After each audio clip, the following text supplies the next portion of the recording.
Genesis 43. And the famine was sore in the land. And it came to pass, when they had eaten up the corn which they had brought out of Egypt, their father said unto them, Go again, buy us a little food. And Judah spake unto him, saying, The man did solemnly protest unto us, saying, Ye shall not see my face, except your brother be with you. If thou wilt send our brother with us, we will go down and buy thee food.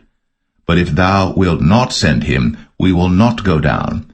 For the man said unto us, Ye shall not see my face, except your brother be with you. And Israel said, Wherefore dealt ye so ill with me, as to tell the man whether ye had yet a brother? And they said, The man asked us straitly of our state, and of our kindred, saying, Is your father yet alive? Have ye another brother? And we told him according to the tenor of these words.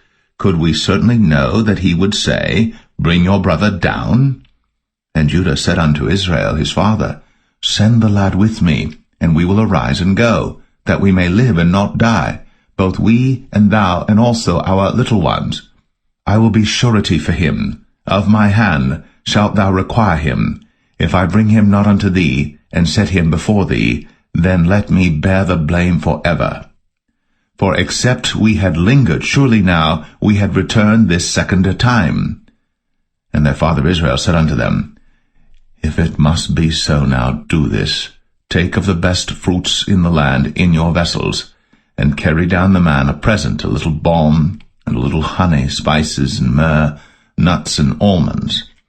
And take double money in your hand, and the money that was brought again in the mouth of your sacks, carry it again in your hand. Peradventure it was an oversight. Take also your brother, and arise, go again unto the man. And God Almighty give you mercy before the man, that he may send away your other brother and Benjamin. If I be bereaved of my children, I am bereaved. And the men took that present, and they took double money in their hand, and Benjamin, and rose up, and went down to Egypt, and stood before Joseph. And when Joseph saw Benjamin with them, he said to the ruler of his house, Bring these men home, and slay, and make ready, for these men shall dine with me at noon. And the man did as Joseph bade, and the man brought the men into Joseph's house. And the men were afraid, because they were brought into Joseph's house. And they said, Because of the money that was returned in our sacks at the first time are we brought in, that he may seek occasion against us, and fall upon us, and take us for bondmen and our asses.